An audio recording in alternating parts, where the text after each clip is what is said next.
So now किसी patient को presumptive tuberculosis है, मीन्स प्रिजम्पटिव ट्यूबरक्लोसिस का केस हमारे पास आ चुका है। हमने हमारा जो 4 क्लासिकल सिम्टम था वो किसी पेशेंट पे हमें दिख चुका है और हम मान चुके हैं कि हाँ इस पेशेंट को प्रिजम्पटिव ट्यूबरक्लोसिस है।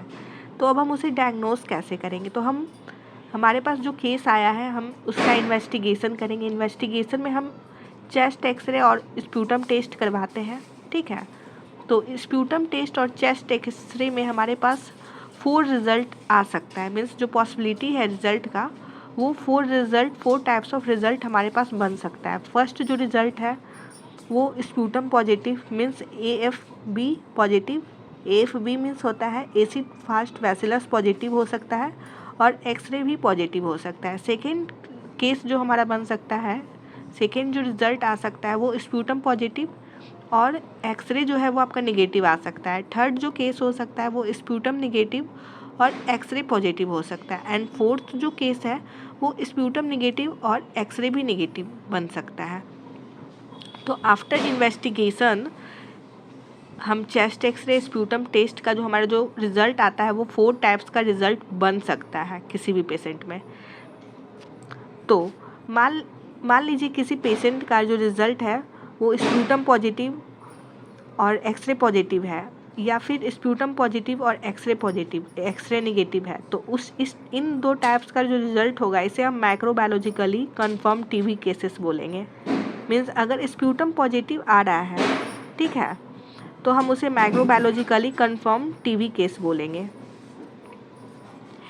And sputum negative X ray positive और स्प्यूटम निगेटिव एक्सरे निगेटिव, अगर इन 2 टाइप्स में से कोई केस बन रहा है तो उसे हम क्या बोलेंगे कि आप CV नेट करवाएं, ठीक है।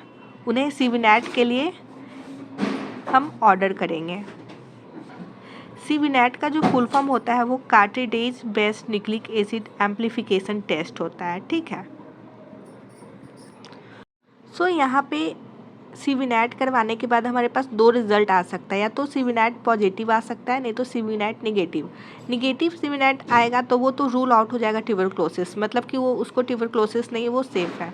लेकिन अगर उसे CV नेट पॉजिटिव अगर उसका रिजल्ट आ रहा है तो यहाँ पे 2 केस बन सकता है। फर्स्ट केस जो है वो रिफैम्पिसिन रेसिस्टेंस का बन सकता है एंड सेकेंड केस जो है वो रिफैम्पिसिन सेंसिटिव का बन सकता है, ठीक है।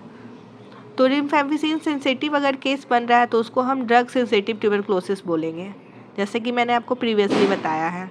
एंड अगर रिफैम्पिसिन सेंसिटिव का बन रहा है तो हम चेक करेंगे फॉर ऑल अदर रेसिस्टेंस, ठीक है।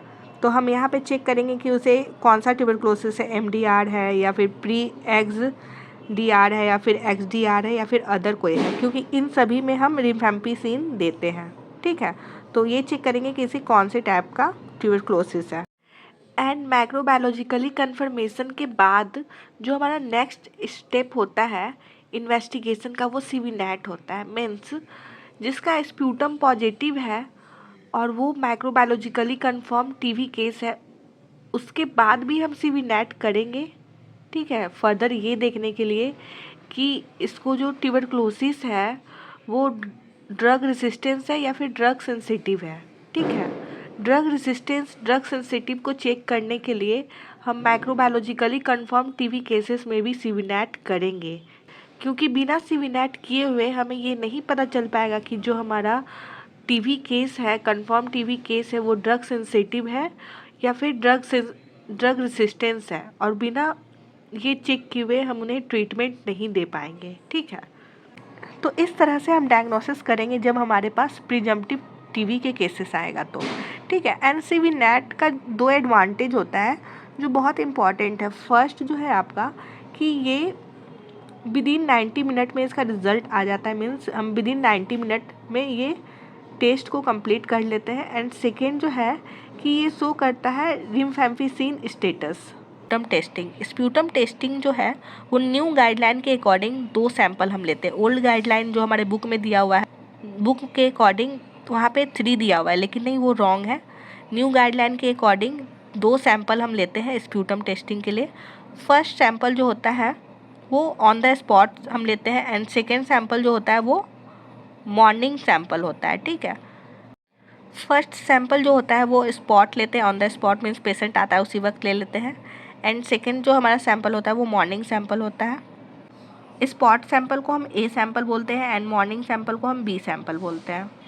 एंड जो एक्सपेक्टोरेटेड सैंपल होता है वो मोर देन 5 ml होना चाहिए। एंड स्प्यूटम रिपोर्टिंग जो होता है वो विदिन 24 आवर होता है, मीन्स स्प्यूटम को आपको रिपोर्ट करना है विदिन 24 आवर। यहाँ पे हम कुछ इंपॉर्टेंट चीज़ देखेंगे, जैसे कि अगर क्वेश्चन में दिया हुआ है कि आपको कन्फर्मेटरी डायग्नोस्टिक टेस्ट बताना है टीबी का, तो आप सीवीनेट आंसर करोगे। सीवीनेट जो होता है वो highly sensitive and highly specific होता है।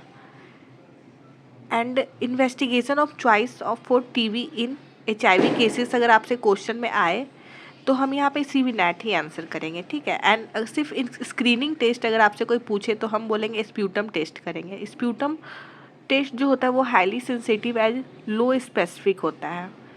तो इस तरह से आप आंसर कर सकते हो।